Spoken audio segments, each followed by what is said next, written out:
Moi, je m'appelle Kim Gramlich et je travaille en Colombie-Britannique au service d'aide aux victimes. Et j'ai avec moi, je vais essayer de vous le montrer sur l'écran. Il est par terre à faire ce qu'il fait le mieux toujours, c'est-à-dire il dort en ce moment. Euh, Mon chien Caber, on travaille, ça fait 8 ans déjà ensemble ce mois-ci. Et nous allons parler davantage sur son travail quand on continuera avec la présentation. Rachel. Bonjour, je m'appelle Rachel Braden. Je suis coordinatrice du programme d'aide aux enfants témoins à la clinique judiciaire familiale de London, en Ontario. Et j'ai Meryl avec moi, mais comme je suis sur l'écran des diapos, je ne peux pas voir ma caméra, donc je ne vais pas essayer de vous montrer Meryl, mais je suis sûre qu'elle a le même aspect que Caber. Elle n'est pas du tout intéressée à ce faire ici, que nous sommes en train de faire ici. Nous avons Meryl depuis l'an 2016, octobre de 2016 plus ou moins. Elle est de National Service Dogs et nous allons parler un peu plus à propos de Meryl et de Caber aussi. Kim? OK, parfait. Merci, Rachel.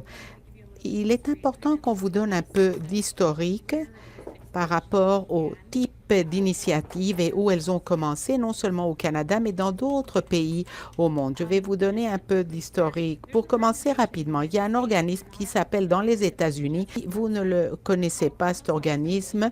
Ça s'appelle Courthouse Dogs Foundation. Leur site web sera à la fin de la présentation et la coordinatrice est Ellen O'Neill Stevens.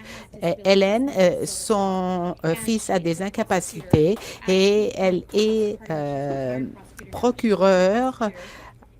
Elle était procureure, elle a pris sa retraite et quand son chien de soutien ne pouvait pas aller avec lui pendant la semaine, elle a commencé à la porter au travail et elle avait avec des témoins qu'elle interviewait. Elle a vu des résultats positifs pour les témoins et surtout les victimes. C'était Jeter.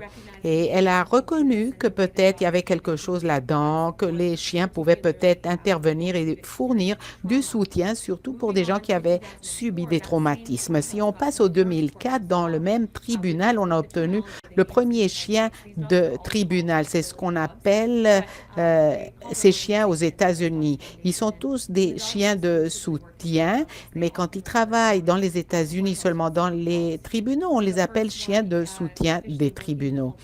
Alors, Ellie a été le premier chien à travailler dans ce travail en 2004 à Seattle. Et si on passe au Canada, en 2010, Caber a commencé avec moi dans le département de police. Maintenant, je vais vous donner un peu plus d'historique. Je me rends compte que j'ai fait une erreur ici. Il n'y a pas 64 chiens dans 38 États dans les États-Unis. Il y a 164 chiens dans 38 États. Au Chili, ils ont 4 chiens. Au Canada, nous avons 32 chiens dans 7 provinces différentes. Et aussi, nous avons commencé un nouvel organisme au Canada pour défendre les droits du travail que font les chiens de soutien accrédités et soutenir les organismes à travers le pays qui font ce genre de travail. Et cet organisme s'appelle Justice Facility Dogs Canada. On parlera de cela davantage à la fin de la présentation et si vous restez en contact avec moi plus tard pour vous impliquer avec des chiens de soutien dans le système de justice, on peut vous mettre en contact avec cet organisme. Passons à la prochaine diapo maintenant pour vous montrer brièvement où sont les chiens qui travaillent à travers le pays. Ça, c'est une image de plusieurs de nos chiens au congrès de chiens dans le système de justice. C'est très épatant. Les 32 chiens, dirais-je, je devrais dire 33 chiens. Depuis qu'on a commencé cette présentation, il y a un nouveau chien en Ontario, mais vous voyez les différentes provinces du pays et où se trouvent les différents chiens. Vous pouvez voir aussi en bas que nous avons plusieurs placements potentiels pour les chiens à travers le Canada et aussi dans les États-Unis, en fait. Au Canada, les chiens qui travaillent au sein du système de justice criminelle, d'une façon ou d'une autre, travaillent dans des centres d'appui aux enfants, les services d'aide aux victimes dans les services de police, les sections des infractions sexuelles dans les services de police, aussi dans les services d'aide aux victimes, aux tribunaux, les programmes de services aux victimes et aux témoins. Il y en a un au Manitoba et aussi dans les services de protection de l'enfance, surtout au Québec en ce moment.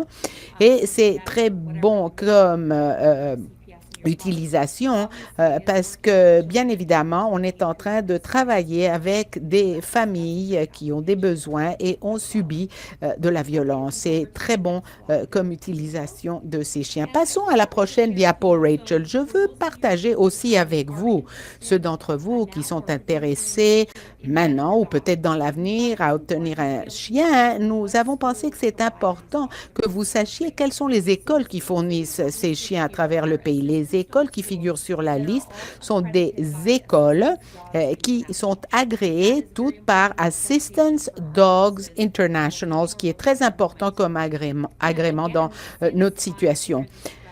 En plus, depuis que j'ai préparé avec Rachel cette présentation, il y a maintenant une 6e école. En plus des 5 que vous voyez sur l'écran, il y a aussi Cope Service Dogs en Ontario et je comprends qu'ils viennent de placer leur premier chien de soutien dans un centre d'aide aux enfants. Pas tous ces organismes sont représentés dans toutes les provinces. Vous voyez qu'il n'y a pas d'organisme dans la côte est du pays, mais on veut placer des chiens à travers le pays, dans les territoires aussi, en fait. Et en plus, je viens de savoir que Mira va placer, espérons, très bientôt un chien au Nouveau-Brunswick. Je ne sais pas si Mira va placer d'autres chiens dans la côte Est, mais ça serait bon de vérifier ce qui se passe. Et si vous êtes intéressé, veuillez le faire si vous ne voyez pas d'école dans votre province. OK, alors. Bon, passons à la prochaine diapo maintenant. Nous voulions donc parler un peu de ce qu'est un chien de soutien accrédité. L'une des choses qui sont assez profondes et assez communes dans notre travail, c'est que nous voyons de différentes applications de différents types de chiens et nous voulions parler surtout de chiens de soutien accrédités. Nous recommandons que les installations n'utilisent que des chiens de soutien accrédités. Nous dirons quelle est la raison. Mais pour que vous sachiez qui sont ces chiens et comment ils arrivent à être accrédités, mais aussi adéquats pour ce travail, nous allons parler pendant quelques minutes de cela. Comme je l'ai mentionné déjà, ces chiens viennent d'écoles agréées par Assistance Dogs International. Il n'y a pas d'autres normes dans ce domaine. Ça, c'est la norme internationale. Les chiens sont hautement dressés de la naissance et ils sont placés lorsqu'ils ont 2 ou 2 ans et demi déjà. Pendant ces 2 ans ou 2 ans et demi du début de leur vie, ces chiens sont exposés à peu près tout ce que vous pouvez imaginer. Donc, les petits chiots en dressage, généralement, pas forcément dans toutes les provinces, mais ils ont le droit à avoir accès à des situations que d'autres chiens n'auraient pas. Alors, ils vont avec leur maître chien partout où le maître chien va et de cette façon, ces chiens sont exposés à tout ce qu'on peut imaginer pour les exposer. La raison étant que ce que nous savons sur les chiens est que les chiens ont fréquemment des craintes par rapport à ce qu'ils ne connaissent pas.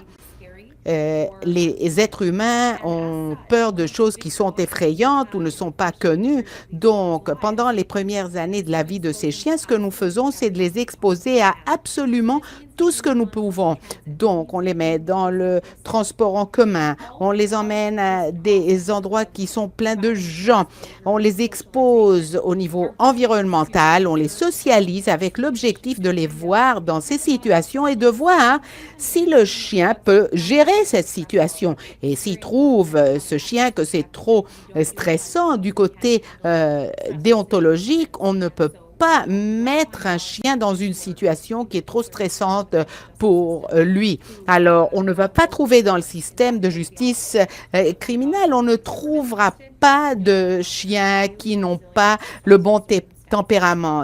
On va trouver des chiens qui sont hautement résilients. Cela ne veut pas dire qu'on les surexpose à des situations stressantes. On fait très attention avec leur exposition. Mais ce que cela veut dire, c'est que si on trouve un chien dans une situation stressante, un chien comme Merrill ou comme Caber, la capacité de ce chien de se trouver dans cette situation est très élevée.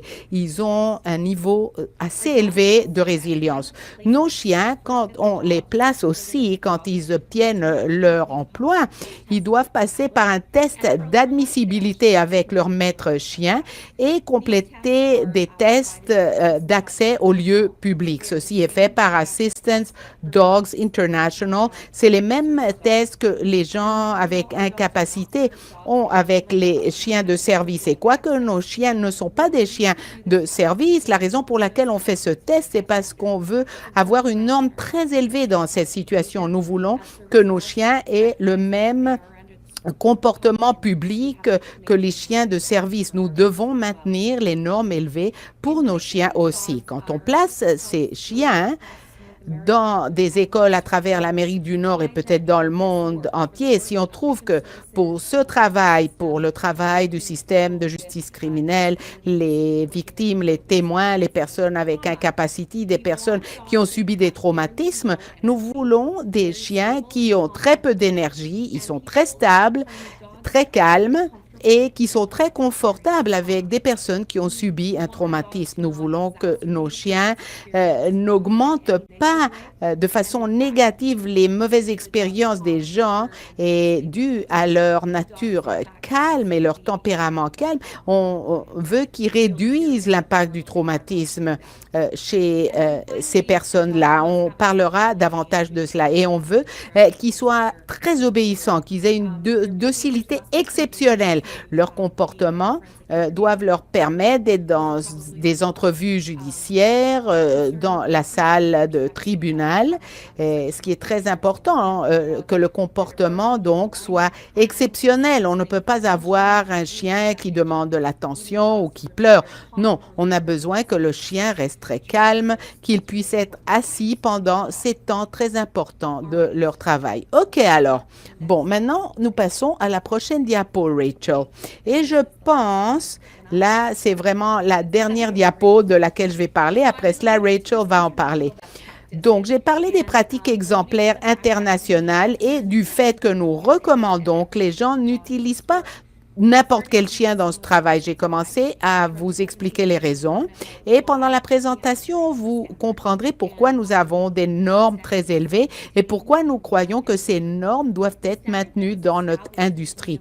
La norme qui a été établie par Courthouse Dogs Foundation dans les États-Unis et c'est la même norme que Justice Facilities Dogs Canada est en train de recommander pour les différents organismes.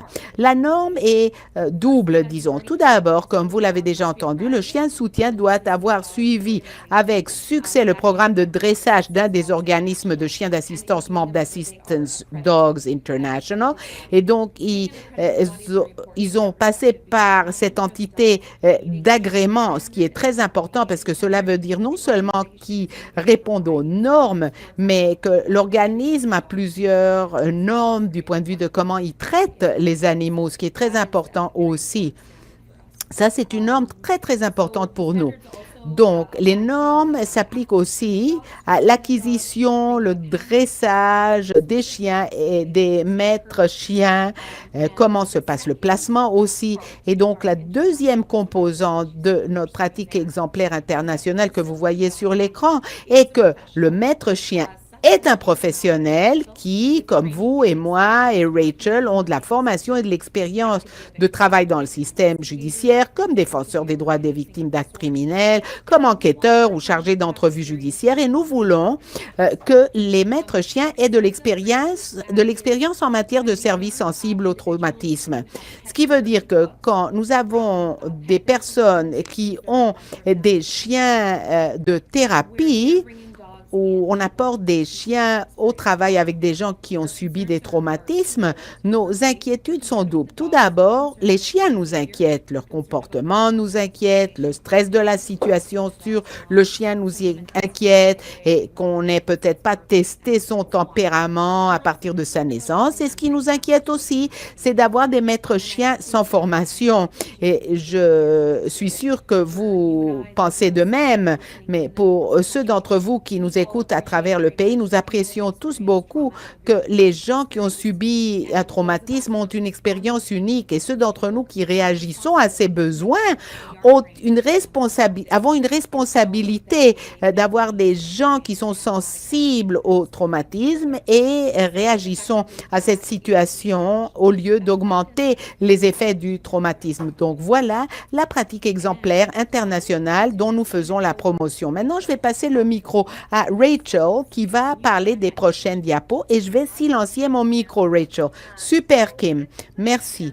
Du point de vue des avantages des chiens de soutien accrédités, tout le monde probablement peut deviner facilement quels sont les avantages. Mais nous en avons plusieurs ici. Donc, apaiser les émotions intenses et l'anxiété. Et l'une des meilleures façons de prouver ces avantages est à travers d'histoires que j'utilise parfois pour que les gens comprennent. Par exemple, du point de vue d'émotions intenses et d'anxiété et de les apaiser, on a eu une situation où il y avait une petite qui avait très peur de la police due à des interventions qui ont eu lieu chez elle. Et elle devait aller aux tribunaux pour témoigner. Elle a dû passer par la sécurité où il y avait plusieurs agents de police. La première fois qu'elle est arrivée aux tribunaux, elle était en une situation épouvantable d'anxiété. Donc, ce qu'on a fait, on a apporté Meryl au front du tribunal et on a commencé l'interaction avec cette jeune personne et on a pu, avec l'assistance de Meryl, la faire passer par la sécurité, le point de vérification et qu'elle soit en position de bouger à travers les tribunaux où elle allait s'attendre à voir plusieurs gens uniformés. Donc, on peut apaiser ces émotions intenses. On veut favoriser un effet cathartique par le toucher, bien évidemment. Et je pense que tous ceux qui aiment les chiens comprennent qu'il y a un confort non seulement avec les clients avec lesquels nous travaillons, mais aussi le personnel entre 3h30 et 5h, quand il est le temps de jouer avec Meryl et interagir avec elle, ça peut être très cathartique. Il y a beaucoup de recherches et vous savez probablement que les chiens peuvent aider à réduire la tension artérielle et la fréquence cardiaque. Et la recherche nous dit qu'on ne doit même pas toucher le chien, que d'avoir le chien en salle, dans la même salle, peut avoir cet impact-là. Et dans la prochaine diapo, je pense que Kim va vous parler de l'oxytocine et ce genre de choses. Donc, je ne vais pas en parler de trop, mais on sait que les chiens réduisent la tension artérielle et la fréquence cardiaque. Et bien évidemment, quand la tension artérielle et la fréquence cardiaque se voient réduites, on peut bien évidemment fournir beaucoup plus d'informations et rester calme dans une situation où l'on peut alors interagir de façon efficace. Les chiens aident les personnes qui ont du mal à se communiquer. Une des choses que j'ai trouvées sont les plus utiles avec Meryl, surtout avec les jeunes, c'est que fréquemment, quand on a une conversation face à face avec les jeunes, c'est un très, très grand défi parce qu'ils sont accoutumés à se communiquer par téléphone ou ils ne doivent pas faire face à une personne et quand on leur demande de le faire, que ce soit dans une situation de counseling ou une réunion avec la couronne, ils ont vraiment des problèmes pour se faire. Donc, Meryl, quand elle est là, ils peuvent parler avec Meryl et peuvent se concentrer à Meryl et là, ils peuvent se communiquer beaucoup mieux parce qu'ils ne sont pas dans une situation où ils doivent parler face à face avec vous. Ils peuvent être distraits tandis qu'ils le font et cela peut être très utile. Maintenant, diminuer l'effet traumatisant des événements vécus. Ce qui me vient ici à la tête, c'est que je trouve toujours que quand Meryl est présente dans des réunions avec la couronne ou dans des situations très formelles aux tribunaux, la situation devient plus humaine. On ne sent pas que tout le monde est à une table. On est plutôt par terre avec Meryl et on peut normaliser, disons, ces situations traumatiques ou très stériles dans lesquelles nous nous trouvons fréquemment. Certainement, quand on a le chien, on peut susciter des émotions saines, des émotions, vous savez, d'amour, de confort. Le chien, quand il est présent, il réduit des sentiments d'isolement. Ça peut augmenter l'estime de soi, surtout pour des chiens qui viennent chez vous et non pas des gens qui leur prêtent attention pendant de longues périodes de temps. Alors, quand ils ont Meryl ou ils ont Caber pendant 1 heure, disons, cela peut les aider quand ils se sentent trop seuls parce qu'ils ont, disons, quelqu'un de leur côté. Et bien évidemment, agir comme porte-parole pour l'agence, pour l'organisme. On en parlera davantage quand on arrivera aux sessions des médias sociaux, mais c'est certain que les gens connaissent la clinique judiciaire à London et ils connaissent nos chiens et les gens connaissent notre agence beaucoup mieux et ce que nous faisons, ce que Meryl fait et elle participe à des événements communautaires. Elle est bien connue en communauté et peut agir comme porte-parole de l'organisme. Kim, je pense que la prochaine diapo est à toi encore une fois. C'est correct. Alors, passons un couple de minutes à parler un peu plus sur un autre impact intéressant que ces chiens peuvent avoir sur nos clients. Vous savez que parfois, je sais que beaucoup des gens qui nous écoutent aujourd'hui apprécient les chiens, leurs valeurs et l'effet qu'ils peuvent avoir. Ils ont probablement des chiens, beaucoup de chiens parfois, et donc ils pensent comme nous. Mais parfois, quand nous connaissons quelqu'un, une personne qui ne s'y connaît pas à l'effet qu'ont les chiens, une des façons que j'ai pour expliquer aux gens ce que font ces chiens, c'est avec de la science.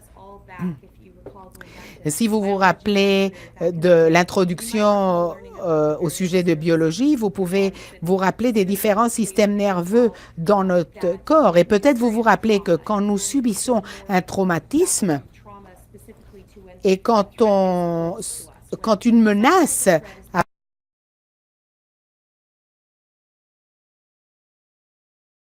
un traumatisme, le système nerveux sympathique est activé. Et ce qui est important quand ce système est activé, du point de vue des chiens, c'est que nous avons un niveau très élevé de cortisol.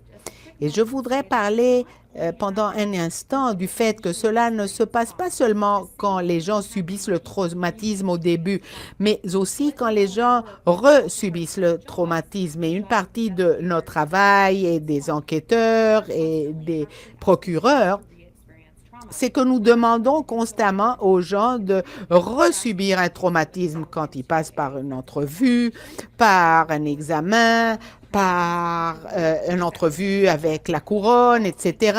C'est toujours des moments où, soit physiquement ou verbalement, ils resubissent l'événement traumatique. Et ce qui se passe quand les gens ont des niveaux très élevés de cortisol, c'est que nous voyons des capacités cognitives réduites et c'est fascinant l'effet négatif que le cortisol peut avoir sur la fonction cognitive. Les gens ne peuvent même pas créer des connexions synaptiques dans le cerveau. on a de nouvelles connexions neurologiques dans le cerveau jusqu'à notre mort, mais le cortisol arrête cette capacité et ça arrête aussi notre capacité de faire tous les autres aspects de la cognition, le traitement, la pensée, toutes ces choses qui sont tellement importantes pour notre adaptation comme être humain. Donc, disons par exemple la capacité de se concentrer, de se rappeler d'événements, de détails qui bien évidemment est incroyablement important dans des situations médico-légales. Donc, tous ces effets sont vraiment arrêtés par la présence du cortisol à de différents niveaux. Et je pense que beaucoup d'entre nous l'avons vu chez nos clients et quand nous apprenons sur le traumatisme et les pratiques qui tiennent compte des traumatismes, nous comprenons que peut-être du côté cognitif, nos clients ne fonctionnent pas au niveau optimal.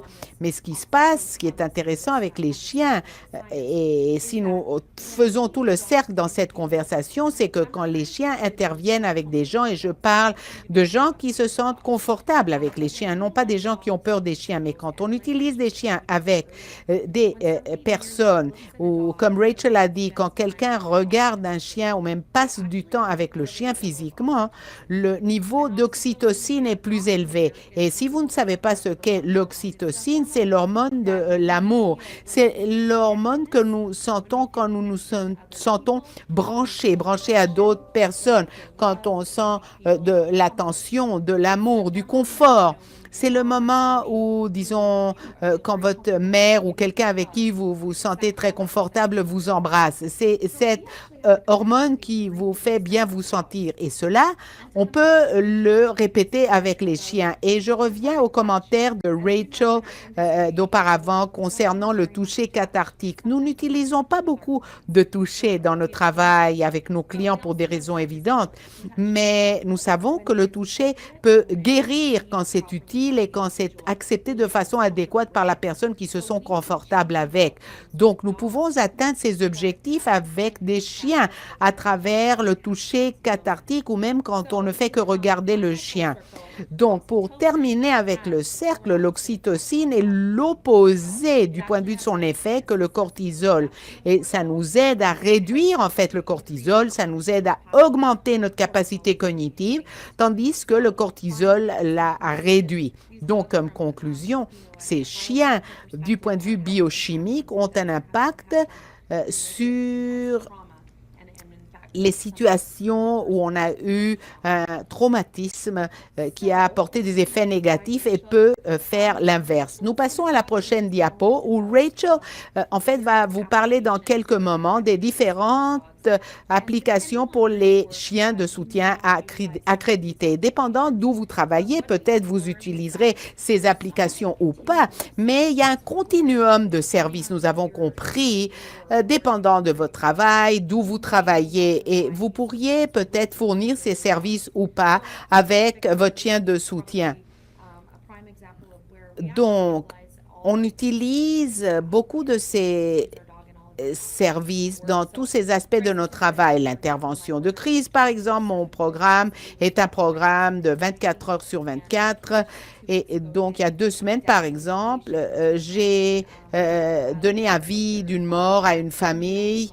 Il y avait 2 petits-enfants, le père est décédé et les agents de police qui étaient en scène ont reconnu que Caber aurait un rôle très important là-dedans. Caber a été une distraction très adéquate pour les enfants dans une situation hautement traumatique. Donc, c'est des situations d'intervention de crise où nous pouvons utiliser des chiens aussi.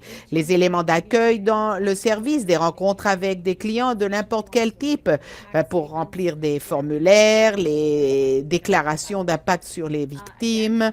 Encore une fois, il y a les visites à l'hôpital, par exemple. Nos chiens, nous reconnaissons leurs valeurs et nous les utilisons, nos chiens, dans des situations d'hôpital aussi. Et on a eu du succès surtout avec des gens qui ont subi des traumatismes. Et je devrais mentionner du côté des visites à l'hôpital que la plupart des hôpitaux ont des politiques par où les chiens qui rentrent dans les hôpitaux ne peuvent pas avoir des diètes qui incluent des aliments qui ne sont pas cuits. Il y a des inquiétudes côté botulisme, donc il faut pouvoir apporter un chien qui a une diète correcte.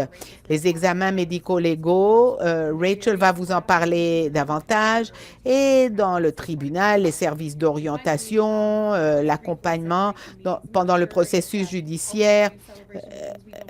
Et on fait aussi des réunions commémoratives où on a une conclusion du processus judiciaire ou de l'implication de l'enfant dans le processus judiciaire.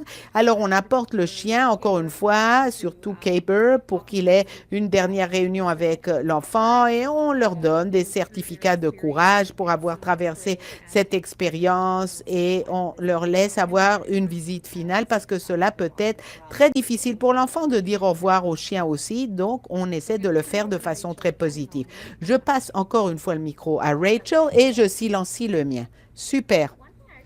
Une chose à laquelle je voulais retourner, je ne veux pas être en retard, mais Kim et moi avons parlé du côté de la réduction du stress quand on est en présence du chien. Je trouve aussi que c'est très utile que d'avoir le chien dans la salle de tribunal avec les autres professionnels qui sont en salle aussi. Donc, c'est une conséquence à laquelle nous ne pensons pas. Non seulement la victime se sent moins stressée, mais aussi ceux qui sont dans ces situations à poser ces questions se voient affectés par les chiens. C'est intéressant d'y penser parce que parfois, on n'y pense que de façon indirecte. Mais on peut penser donc à l'impact qu'on n'avait pas pensé.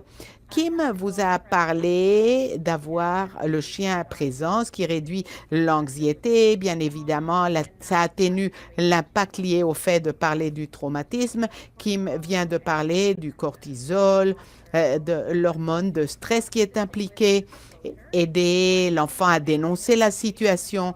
Et plus tard dans les diapos, vous verrez qu'on va mentionner que les chiens ne devraient jamais être utilisés comme incitatifs pour l'entrevue ou pour n'importe quelle sorte de divulgation. Alors, par exemple, on ne devrait jamais dire à un enfant, une fois que tu vas divulguer, le chien va rentrer ou des choses de ce genre. Ça ne doit jamais être utilisé comme incitatif. Cela peut être un incitatif qui vienne pour des entrevues futures, par exemple. En ce moment, on fait une évaluation de capacité de témoigner au tribunal. Et les enfants doivent venir en 2 jours séparés. On leur a dit que Meryl serait là aussi le deuxième jour qu'ils allaient venir. Et cela est un incitatif, bien évidemment. La couronne qui est avec moi n'a jamais travaillé avec Meryl.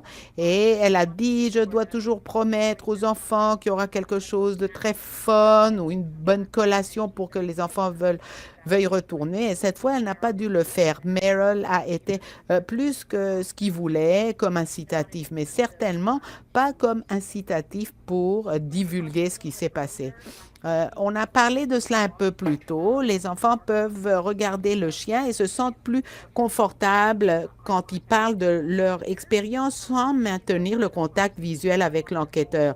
Les conversations sont déjà très difficiles, surtout quand on est à un âge où le contact visuel n'est pas confortable pour vous. Et comme je l'ai déjà dit, pouvoir regarder Meryl, quand on veut de l'information d'un enfant, généralement, on obtient l'information dans la voiture parce que personne ne regarde personne. Même chose avec Meryl.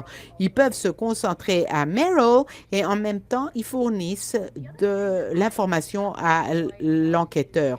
L'autre chose que j'aime par rapport à utiliser Meryl dans les entrevues médico-légales, c'est qu'on peut aider dans des entrevues où on donne du soutien à la couronne et on a, disons, une consistance qui n'est pas toujours là dans le système de justice.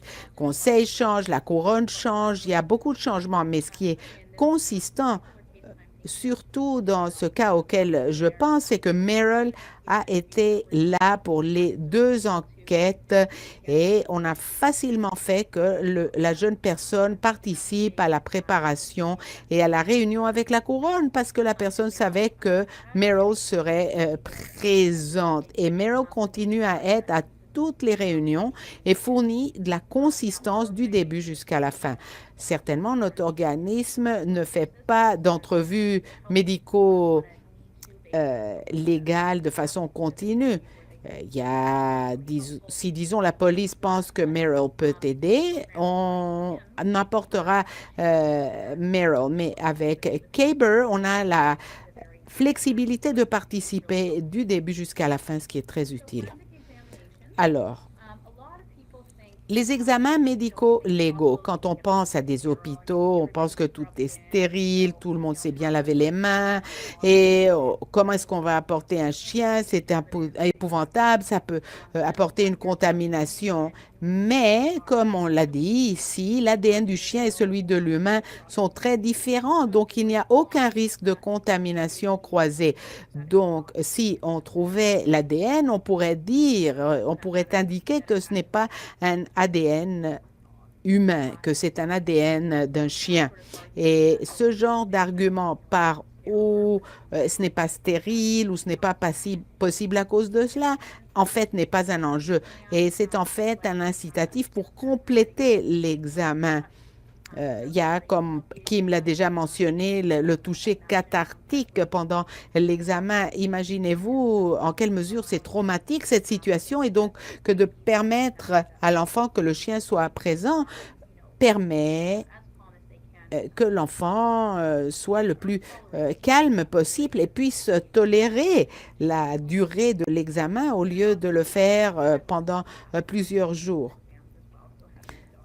Donc, c'est très bon d'avoir le chien avec cet objectif. Et bien évidemment, l'attitude calme et tranquille du chien est apaisante. Quand vous voyez les chiens de soutien accrédités, tous les chiens ont cette nature. Ils restent calmes et l'enfant comprend que le chien est calme et peut essayer d'imiter ses émotions qu'il voit chez le chien. Les services d'orientation, ça c'est un sujet très important pour nous. Donc, notre rôle est surtout les services d'orientation. On est dans d'autres scénarios aussi, mais notre rôle principal est celui de Meryl et celui-là. Je peux certainement vous dire qu'une fois que les gens entendent que Meryl va être présente, sont beaucoup plus intéressés parce qu'elle est beaucoup plus sympa que moi, c'est certain, mais en plus, cela aide les gens à passer par la porte. Et non seulement cela, mais les gens reviennent aussi. Comme moi, je faisais toute seule mon travail. Faire que les gens arrivent, c'était une chose, mais les faire retourner était très difficile. Et maintenant, quand Meryl est impliquée, nous avons très peu de problèmes avec cela. En fait, nous avons des problèmes pour faire que les enfants s'en aillent à la fin des sessions de préparation pour les tribunaux. C'est pour cela qu'on a commencé un compte d'Instagram avec Meryl. Maintenant, les services d'orientation sont très importants parce que cela fournit l'occasion de voir si utiliser le chien au tribunal est quelque chose d'adéquat. On a certainement des situations où nous avons de jeunes enfants qui ne sont pas en position de pouvoir se concentrer quand Meryl est présente. Et je sais que Kim a eu des situations similaires et tous ceux qui ont un chien peuvent y penser. Il y a des enfants où ça ne se passe pas.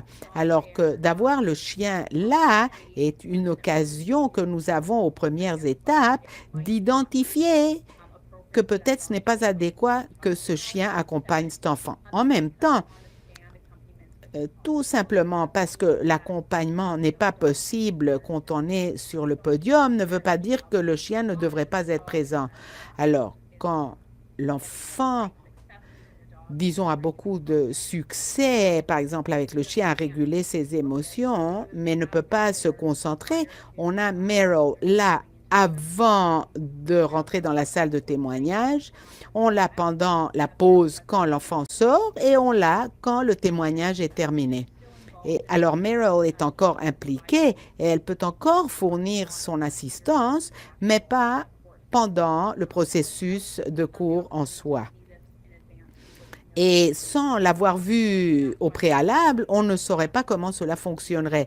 Alors nous recommandons toujours qu'aucun chien ne soit utilisé aux tribunaux avec un enfant qui n'ait pas été testé au préalable. Maintenant, les visites à l'hôpital. Kim en a parlé un tout petit peu auparavant et je pense qu'elle a fait un peu plus de cela que nous, mais sans doute cela peut réduire les peurs associées aux interventions médicales.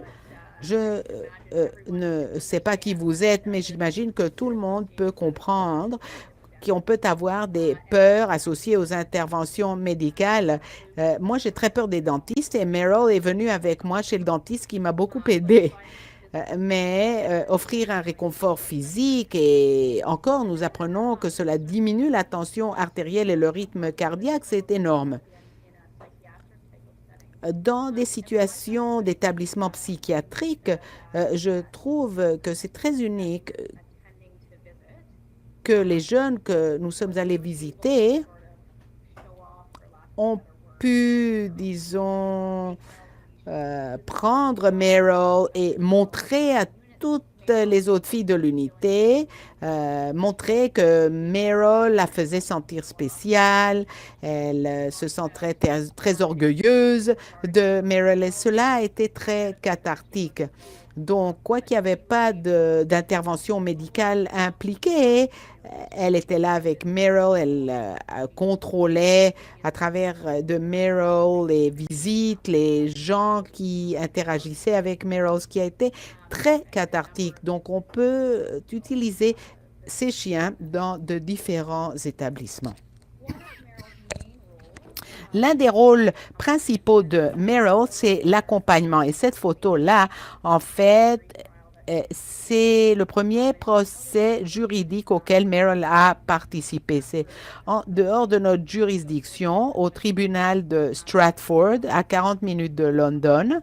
Ils n'ont pas de chien là-bas.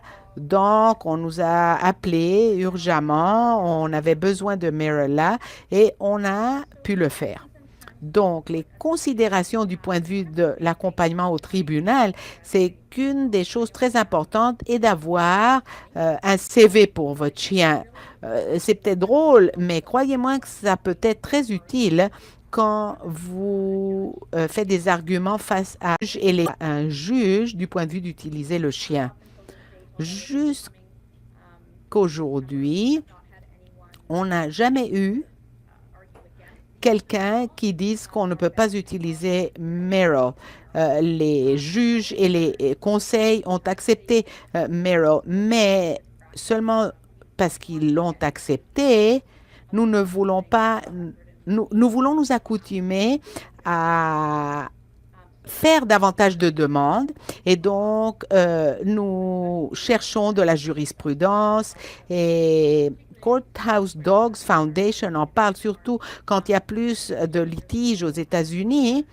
On ne veut pas que les gens interjettent appel et donc on veut que ceci soit une partie de votre demande à la cour du point de vue d'utiliser le chien. Donc, le CV de Meryl parle de sa formation, le genre de travail qu'elle a déjà fait, ses différents agréments et ça parle de la formation qu'elle a déjà eue. On parle de nous assurer que les clients et le maître chien aient une réunion et de voir si c'est bon d'avoir le chien là et voir si le témoin va pouvoir prêter attention à la réunion, mais s'impliquer aussi avec le chien. Euh, les applications de l'aide au témoignages, comme je l'ai déjà dit, même s'il n'y a pas de problème, s'il n'y a pas quelqu'un qui soit en train de contester l'enjeu du chien, c'est important d'avoir les choses enregistrées. Je suis sûre que Kim a une transcription d'un témoignage qu'elle a fourni et on ne le contestait pas, mais c'était d'obtenir l'information dans le registre formel. Mais il y a des circonstances que nous trouvons, nous en aurons une en septembre, où j'aurai besoin de donner témoignage par rapport à l'impact que Meryl va avoir sur un témoin qu'elle va aider. Maintenant, avoir le maître chien comme personne de soutien qui reste près du chien, dans notre clinique, c'est très important pour les enfants que nous soutenons. C'est de ce que parlait Kim par avoir des chiens bénévoles et des personnes de soutien bénévoles. Ça devient compliqué parce que subitement, nous avons maintenant 3 personnes différentes en salle et fréquemment, il peut y avoir des dangers. Donc, c'est important d'avoir le maître chien qui est considéré comme la personne de soutien et du point de vue de la proximité au chien, je sais que la raison principale pour laquelle je dois être proche à Meryl, c'est parce que je dois la réveiller, ce que je fais 10 ou 20 fois par jour quand elle est sur le podium et elle commence à s'endormir. C'est l'un des avantages d'avoir le maître chien comme personne de soutien aussi. Le chien s'installe généralement sur le sol, sur un tapis ou un cible. Une cible, vous voyez que Meryl est là sur son tapis. Cela fonctionne, c'est utile d'avoir une cible pour le chien. Tous les chiens sont différents, mais je sais que Meryl aime avoir une cible où elle sait qu'elle doit être. Dans notre juridiction, nous utilisons les témoignages en dehors des tribunaux et dans notre salle, le charpentier a fait un petit tabouret spécial pour que le témoin et Meryl soient là en même temps. Parce que quand Meryl était par terre, on a découvert que les enfants voulaient s'approcher tout le temps aux chiens et on ne pouvait pas les entendre dans le micro.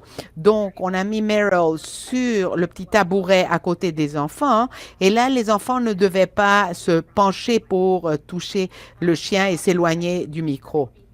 Le chien doit avoir un comportement irréprochable et éviter de perturber le déroulement de l'audience. Ça, c'est la base. Si notre chien commence à détruire le déroulement de l'audience, les choses ne vont pas bien se passer. Donc, le problème, la perturbation vient du fait que Meryl s'endort et elle ronfle, mais on essaie de le contrôler et c'est comme ça, on explique que cela arrive.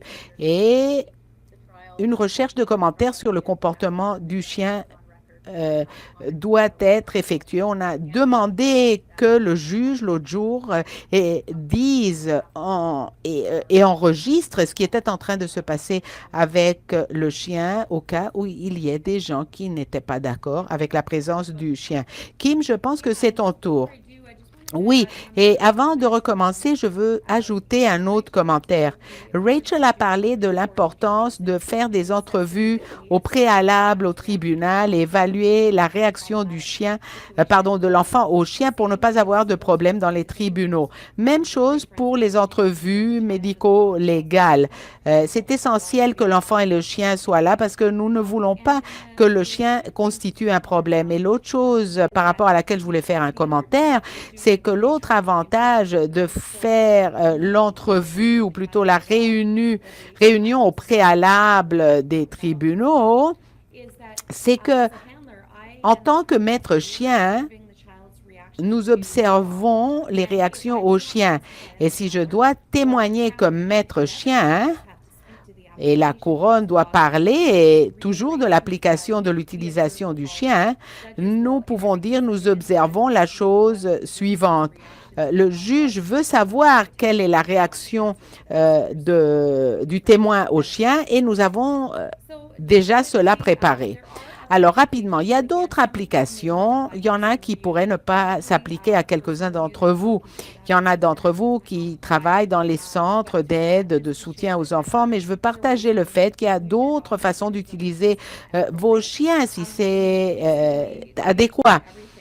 Dans la police, nous réagissons non seulement à des crimes et à des enjeux ayant à voir avec la justice criminelle, mais toutes sortes de catastrophes et de traumatismes en communauté. Caber et moi avons participé, par exemple, en 2016, nous avons participé à Fort McMurray quand la communauté retournait après un mois d'évacuation. Beaucoup de gens avaient perdu leur maison complètement. Donc, nous avons fourni du soutien pendant une semaine à cette communauté. En haut à droite, vous le voyez, et en fait, nous avons fourni aussi de l'aide au personnel qui a aidé les gens de Fort McMurray.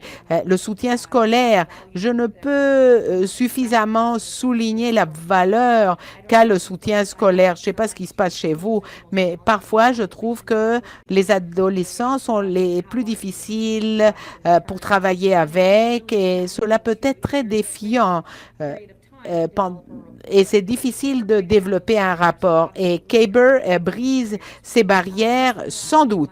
Dans les derniers mois, nous avons réagi à une école après la mort d'un enfant dû à un accident de train, la mort d'un conseiller de l'école, la mort d'un enseignant dans l'école. Et Caber a fourni du soutien en salle de classe, dans la bibliothèque, autour de l'école. Et en fait, les écoles de notre district peuvent nous appeler immédiatement quand il y a un problème à l'école. On peut aussi réagir dans des cas d'événements comportant un grand nombre de victimes. Dans les États-Unis, on le fait beaucoup. Vous savez que cette semaine, à Toronto, on a eu un problème, et il y a quelques mois aussi, on a eu des événements comportant un grand nombre de victimes. Et bien évidemment, nous avons peur que cela devienne plus commun. Parfois, ce n'est qu'un accident, parfois c'est des événements criminels, et parfois même c'est des événements terroristes, mais n'importe. Quand il y a beaucoup de morts et de traumatismes, les chiens sont une application merveilleuse. Vous pouvez voir en bas à gauche à Las Vegas, Caber et moi avons été l'équipe canadienne avec cette équipe américaine quand on a eu des douzaines de personnes qui ont perdu leur vie. Il y a eu des centaines de personnes impactées. L'utilisation des chiens a été essentielle. Je peux vous en parler toute la journée, mais je veux vous dire qu'il y a beaucoup de valeur là-dedans aussi. On a parlé de présentation sur les réseaux sociaux. Vous pouvez voir la valeur de ces chiens dans les médias sociaux. Et vous pouvez peut-être passer à la prochaine diapo pour vous dire tout simplement qu'il y a beaucoup de chiens à travers le pays. Je demande pardon si j'ai raté quelqu'un. Ça, c'est les chiens que je connais. Vous pouvez les suivre sur les réseaux sociaux.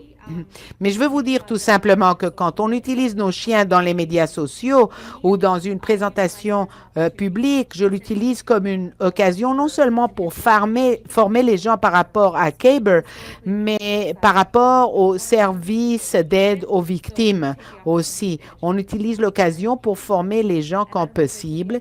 Et je ne sais pas si tu as d'autres commentaires, Rachel, concernant les réseaux sociaux. Il faut silencier ton micro. Bravo. La seule chose que je trouve est très utile, c'est que fréquemment, comme je le disais, c'est plus difficile maintenant de faire que les jeunes s'en aillent de la salle des tribunaux parce qu'ils ne veulent pas laisser Meryl. Et ce que je trouve est très utile, et c'est l'une des raisons pour laquelle on a commencé le compte d'Instagram, c'est que ces enfants maintenant, ces jeunes, leurs familles qui ont développé une belle relation avec Meryl, peuvent maintenant suivre Meryl de façon continue et voir ce qu'elle est en train de faire. Et l'autre chose que je trouve est très utile, Désolé, il y a eu un bruit.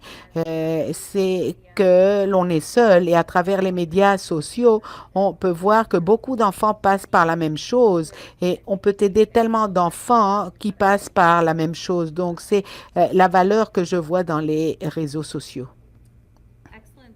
Excellent, merci Rachel. Et finalement, notre diapo finale. Si vous voulez passer maintenant au côté droit de votre écran, vous cliquez sur le bouton Message des participants.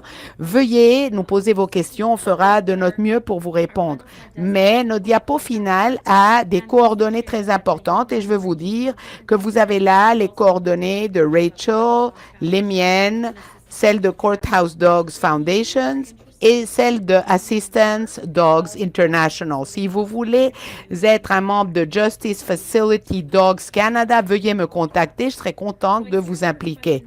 Alors, je vois une première question. Je me demande si vous savez si ces services sont offerts au personnel des tribunaux pour aider avec le traumatisme indirect. Je peux vous dire que KABER fournit du soutien à tous les travailleurs. Donc, à Las Vegas, on est parti à des hôpitaux pour visiter des victimes sur lesquelles on avait tiré, mais on était en train d'aider les travailleuses sociales, les infirmières dans les hôpitaux. Même chose dans les tribunaux. On parle avec les shérifs, avec conseil. KABER est un personnage quand on y va. Et dans mon département, les agents de police viennent fréquemment dans notre bureau et personne ne rentre et dit « j'ai une mauvaise journée et je dois parler avec KABER », mais les gens disent « Ah, comment va mon ami ?» Et vous savez qu'ils ont besoin d'exprimer d'autres émotions et de se voir avantagés par le soutien du chien. Donc, c'est une partie très naturelle de notre travail. Rachel, est-ce qu'il y a un autre commentaire? Je vais silencier mon micro. Absolument. Comme tu l'as dit, Kim, il faut reconnaître que ma journée n'est plus une journée de 8 heures de travail seulement. Je dirais que maintenant, c'est 8 heures de travail et 1 heure et demie supplémentaire de visite avec Meryl parce que je ne peux pas passer par la porte du tribunal sans dire bonjour au shérif, parler avec les agents de police, etc. Meryl s'enlève sa jaquette. Elle peut interagir avec tout le monde, on le fait fréquemment. Et comme je l'ai déjà dit, nous avons du temps entre 4h30 et 5h au tribunal où on enlève la jaquette de Meryl. Et alors là, Meryl court par les couloirs plus rapidement que tu ne pourrais le croire, puisqu'elle dort la plupart du temps. Et le personnel s'attend avec impatience à ces moments-là avec Meryl. Et comme Kim l'a déjà dit, elle n'est pas seulement là pour les victimes avec lesquelles nous travaillons, mais elle aide certainement tout le personnel avec lequel elle rentre en contact. Merci Rachel. Je ne vois pas qu'on ait d'autres questions et en fait, nous sommes arrivés au bout du temps, donc on va terminer le webinaire ici. Mais je veux vous rediriger au document que vous pouvez télécharger à droite dans votre écran et veuillez bien nous envoyer vos commentaires. Nous voulons vous entendre. Justice Facility Dogs Canada et Courthouse Dogs Foundation aux États-Unis, nous fournissons beaucoup de soutien à ceux qui ne vont que commencer. Au début, quand j'ai commencé, j'avais pas beaucoup de soutien, mais ce n'est plus le cas. Nous sommes ici. Nous voulons beaucoup vous entendre, vos questions, vos commentaires. Si nous pouvons vous aider maintenant, dans l'avenir, nous voudrions beaucoup le faire. Et merci beaucoup d'avoir participé à notre webinaire d'aujourd'hui. Rachel, merci beaucoup d'avoir été avec nous aujourd'hui.